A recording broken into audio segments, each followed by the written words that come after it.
Assalamualaikum warahmatullahi wabarakatuh. Bismillahirrahmanirrahim. Bi husni hadhihi niyah li ibtigha'il ulumi nafi'ah wa ibtigha'i mardatillahi ta'ala wa rahmatihi fid dunya wal akhirah.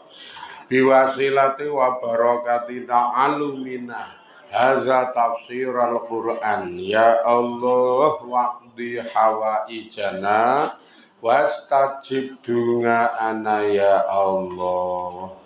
Wasul khusus selimu alif hazal kitab nafa'anallahu bihi wa bingulumihi fid dharaini amin.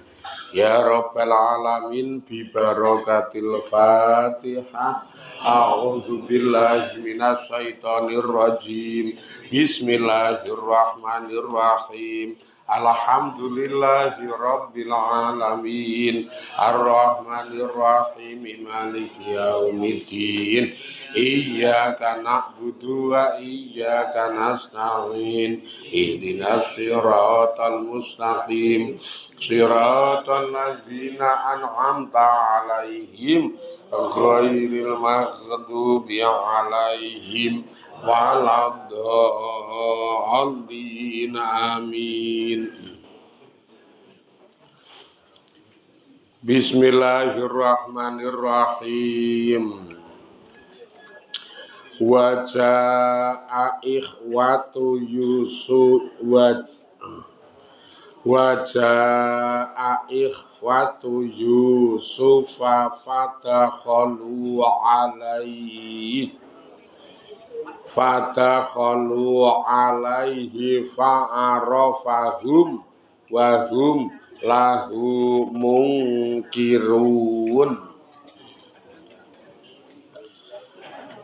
Waja'alan padha tumeka sapa ikhwatu Yusufa sedulure Yusuf ila Misra maring negara Mesir. Wahum hale utawi sedulure Nabi Yusuf iku ngasrotun 10. Sedulure Yusuf ana 10. Do teka ning kraton ning negara Mesir niku sing dadi ratu saat niku Nabi Yusuf. Liya mata utawa liyam taru krana arep padha golek kemakmuran, arep golek kecukupan sapa sedulure Nabi Yusuf. Ayo karang pas mangsa paceklik kok ngene. Paceklik dawa desa ngendi-endi do kelaparan, desa ngendi-endi do kecingkrangan, wis ora ana sing iso dipangan. Apa-apa wis entek. Kulkas resik kulkas.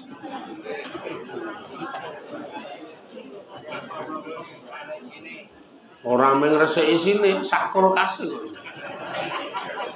Sak isine. Apa-apa resik. Entek-entekan nek niki. Ning ora kok nek rusake akhlak ora niku mangsa paceklik dawa, kabeh do kecingkrangan, kabeh do kurang pangan. Lah dulur-dulure Nabi Yusuf sing cacahe 10 niku do teka ning kraton, arep golek kemakmuran utawa arep golek kecukupan. Ae tegese 5 krana barang wasala kang tumeka apa alqahtu mangsa paceklik. tumeka ilal baldati utawa mangsa paceklik ilal baldati maring negara alatias kunu kang padha utawa kang netep utawa kang manggon ha ing iku negara sapa Yakub Nabi Yakub ngalaihi salam sing termasuk nang negara kono Nabi Yakub berdomisili cuman nang pinggiran kota. Kratone gampangane nang Yojo nika, kratone. Lah iki dilalae Nabi Yakub sak sedulur-sedulure Nabi Yusuf niku manggon nang ponggok siji upamane. Ming upamane kok iki gambarane dirada ado.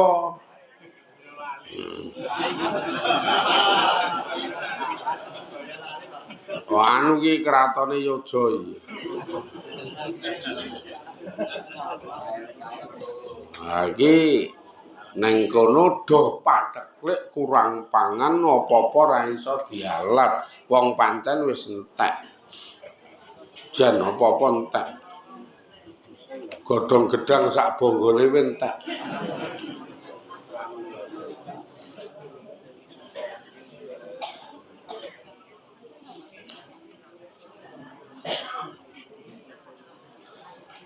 Wahia utawi desa balda sing dinggoni Nabi Yakub. Nabi Yakub niku bapakne Nabi Yusuf. Iku Sahuru Sami. Sahuru Sami. Ana ing dalem utawa jenenge desa niku Sahurusam min ardi Palestina saking tlatah utawa saking wilayah Palestina. Dadi jenenge desa sing dinggoni Nabi Yakub niku Sahurusam wilayah Palestina.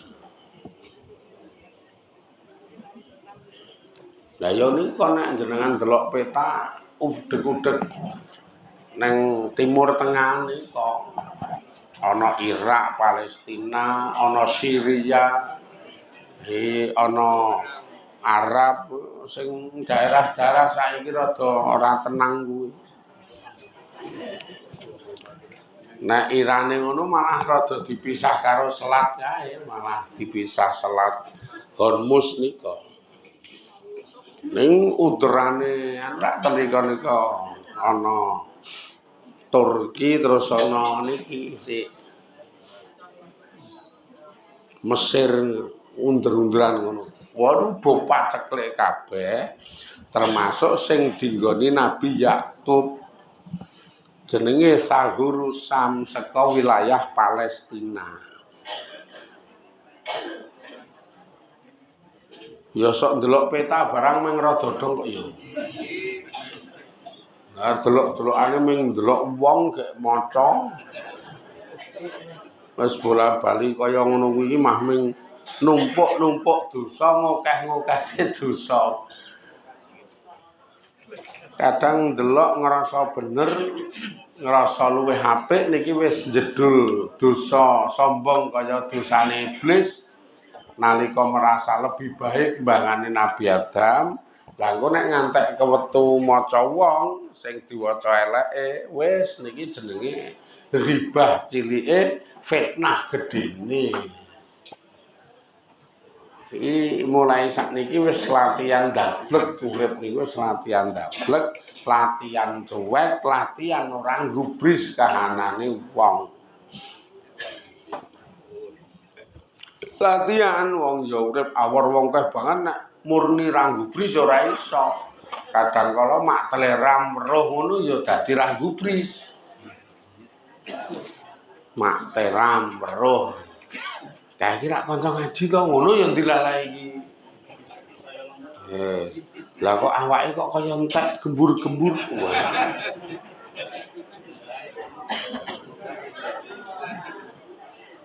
Angel to ngerem lambe iki angel banget sih. Tenan. Wah niki mengke mengkokan dosa nek sing ngaten niku. Mula alu wong cuek, alu wong wis kono-kono wis sak karepmu weruh kae lambe iki diplester kudune. Men rakokean omong. Tapi ya angel ngalut pol aja nah kok diplester.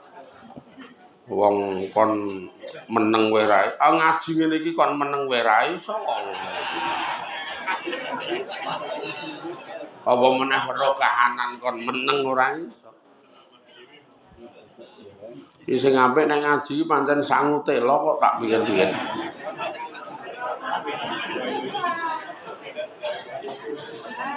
Kayak nggo nyumpeli.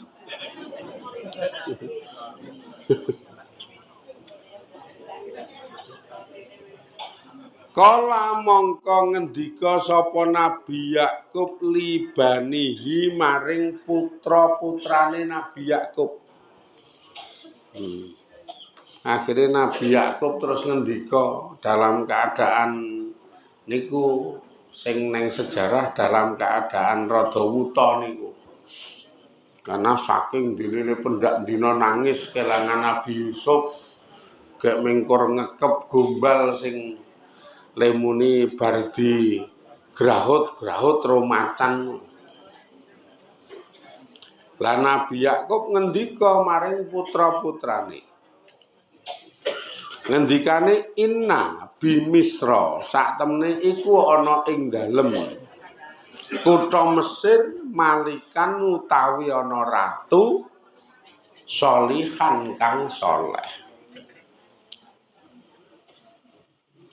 Ya bingu kang adol sapa ratu soleh atau ama ing pangan-pangan. Nabi Yakub omong karo anak-anak engger, anak-anakku iki wis bener-bener wis paceklik ora duwe apa-apa nek kurang bertahan ngene iki iso do mati. Iki nang Mesir kono, nang kraton Mesir kono ana ratu soleh. Wis nang kono ana ratu soleh sing cara saiki iki adol pangan murah. Dadi nek cara kerene ngono istilahnya bazar. Ini pasar murah. Adol pangan murah. Dijoli apa-apa gelem. Ratune niku soleh wong ngerti rakyate sing do paceklik. Mula men ana ijab kabul sing sipate niku ganjarane gedhe ditembungke adol murah. Adol tinuku iki dadi bentuk amal ngibadah sing istimewa adol tinuku niku.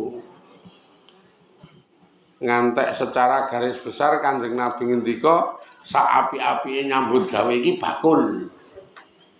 Karena adol tinuku bakul niku dadi bentuk pengibadan sing istimewa. Ben nekake ganjaran gedhe, Nabi Yusuf niku ora istilahnya adol pangan murah.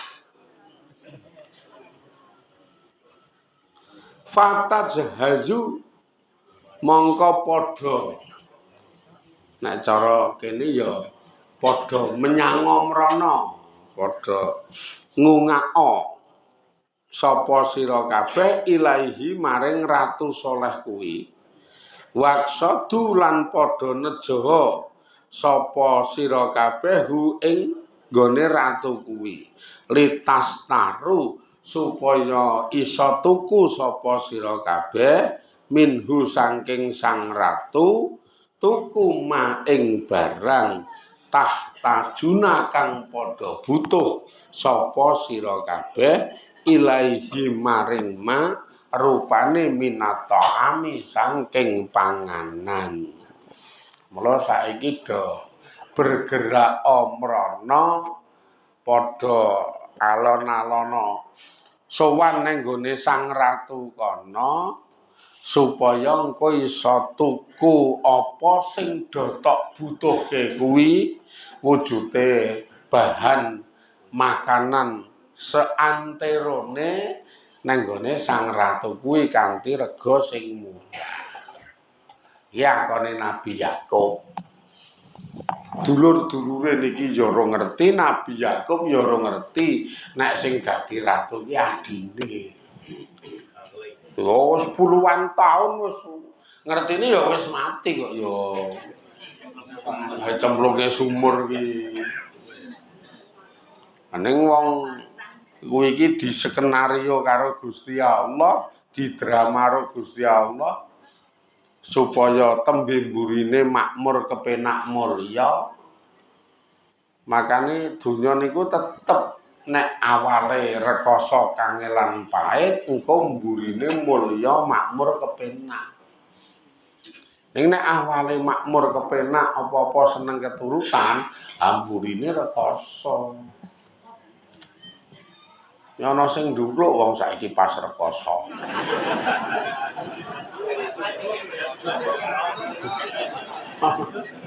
Ana sing rekoso. Wah, lah iki hukum alam sih kok. Hukum alam iki nek mbiyen penak, ha saiki kalek rekasane. Lah kok ngono? Karena dunya iki karo Allah Taala tetep digawe sak judul. Nek ana penak, ana rekoso, ana seneng, ana susah. Ming karek le ngunduh sing dhisik. Njenengan kan ngunduh penak jaman semonone, mula saiki ya ming karek rekasane karo karek entek-entekane. Wis karek. Kewer-kewer miyan.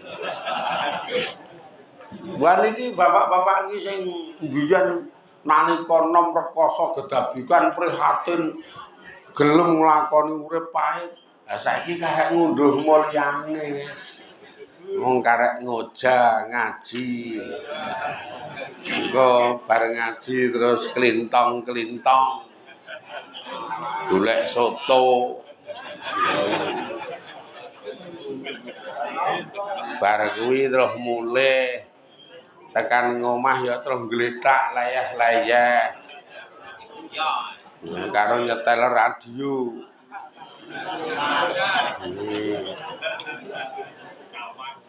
Tangi radawan kae adus. Wah jane. Nek mulyane pol. Ya arep ngopo wong ya wis tuwa. Saiki iki ming uripe nggo DP ning gone Allah. Lah ngene ngono ki penuk kae. Baratus persiapan arep menyang masjid jamaah zuhur. Apik terane. Jas pokoke. Krungu adzan urung sida krungu meh adzan kae wis mangkat. Wis mangkat ning masjid. Tekan masjid adzan. Wis wangun kae. Mulya kok adzan we neng saiki sangune 700 kok. Urip kok penake ra ilo-ilo.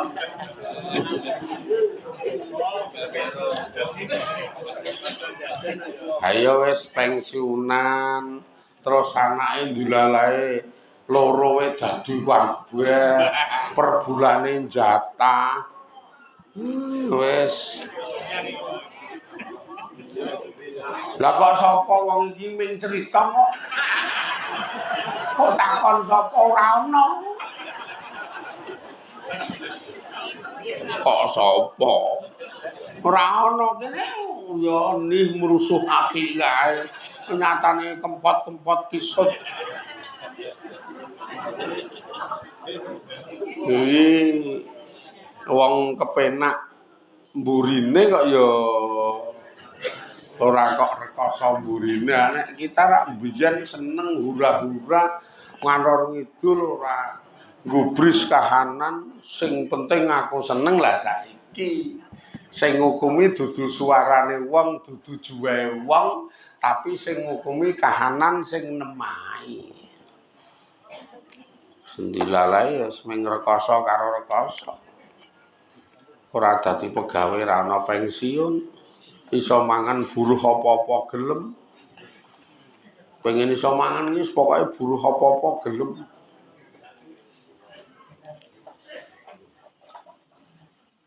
Tulung ya Lek usungke kayu karo apa kae sing anu kan go mulih. Ya usungke opahi oleh pangan karo oleh opah tleni kon madyang sakwarege mulih sangoni 20.000. Ayo jenenge ming usung kayu kok kon nyaoni 100 le gurih. Iki sak rupa-rupae. Ndilae di anak loro ora ana sing ngerti blas. Ngantek dhek iki anggere anake mara malah was-was. Malah kuwatir. Duh, begale teko meneh iki gak njur. Gak arep njiko apa neh iki kok. Wis kahanane digawe kangelan, digawe pahit karo anak-anake. Kene ra iso apa-apa nek ra buruh ngopo-ngopo ra mangan. Iki ning crita iki ben sing wedok ra rekoso, sing wedok wis mati kedemben lho iki critane. Ati mung karek sing lanang tok. Kowe anak loro ora ana sing ngerti. Kuwi ora kok murni istilahnya ya salah anak ya ora, tapi nek gelem koreksi diri memang sudah jatah. Jatahe kita mbiyen senenge wis dientek-entekno. Nek sing mbiyen kangelan rekoso ora kakung ora putri ya do penu-penu ngono je tuwane. Ya do penu-penu. Sapa-apa keturutan gek ya ming sante. Ngantek saking penuke iki telepon anake kok. Mbok anu le ben supaya aku iki iso santai tukokno kursi goyang kae lho le.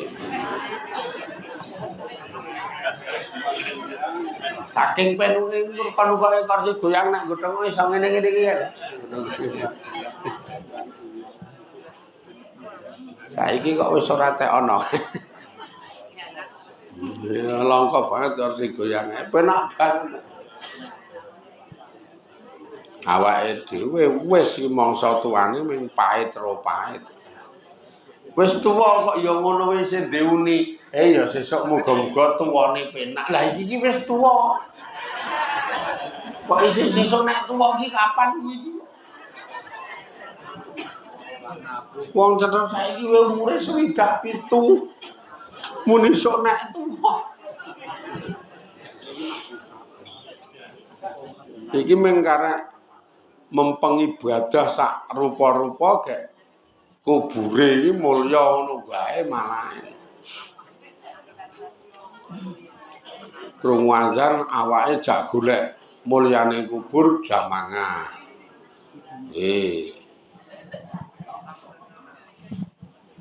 Duwe dit sithik rong itik nggo golek mulyane kubur tekan akhirat sedekah. Wah, ini jan seneng akhirat tenan nek ngono iki. Nek ora kowe butuh duit sepira paling pol nek awan titik mingkur tak nggo tuku lotek.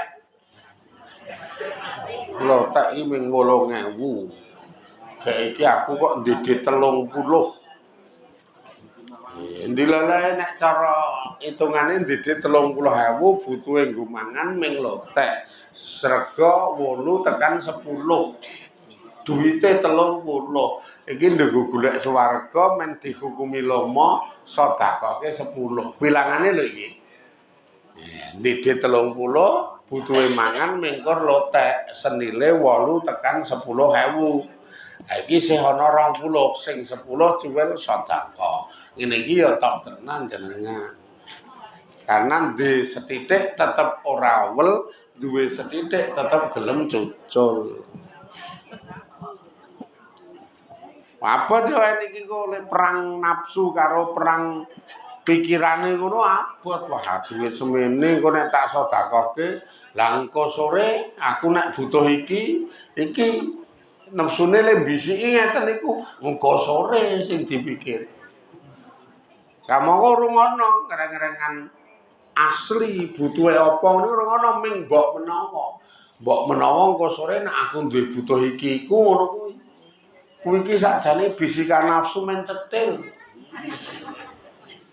Asline men cetil wong butuh we ngono kok. Gek kamangka saiki wis wareg bar tuku lotek. Isih dituran 20. Iki nek wong sing nyata-nyata pengin mulya bar dunyane, wah iki mumpung isih ana turan 20, tak sedekah 10 gampangane. Niki yo angel niki. Karena niku padha karo dipres wong jenengan iki diturah we ra cucul kok. Iki dipres berat. Wong diturah to. Duwite we cetha nang dompet ki 350. Terus nggo mangan lotek 10. Lah yo isih 340 to. Kon cucul 10 dadah. Iki isih awel padahal diturahan 340. Kon cucul 10 isih mandeg mangu. Saking cecile kok ya ngono. Gampangane wilangan ibadah sedekah ngono lho. Apa meneh kok ndidit 340 wong sing 10 wis nggo mangan lotek, gek kamangka wis ra dibutuh mbayangke sore iki aku ora butuh apa-apa iki. Nek arep mangan neh ketoke lotekku iki nang weteng tekan sore isih. Isih wareg ngono lho maksud iki. Ketoke nang weteng aku isih wareg berarti ora dibutuh. Gek iki aku diturahan 340. Sing 40 arep tak sedekahke. Wong ku ampuh nek kuwi. Jansip tenan. Lek golek mulyane akhirat ki tenanan ngono lho ngono kuwi. Akhirnya do mara. Fakharaju mongko padha metu sapa anake Nabi Yakub utawa dulur-dulure Nabi Yusuf iki padha metu ghaira ta niku Bunyamin kang sakliyane Bunyamin. Wahnya do metu menyang negara Mesir arep sowan ning kraton ketemu sang ratu. Songo sing metu. Sing ra katut cilik dhewe sik jenenge Bunyamin. Ghaira Bunyamin. Waduh menyang tenan. Pokoke sing cilik dhewe kon ning omah ngancani bapak, pun gak apa-apa ijen. Sing gaweke wedang sapa wong bapak ya sepuh tenan kaya ngono. Bunyamin kari rasah melu. Cah cilik nanti kok intil.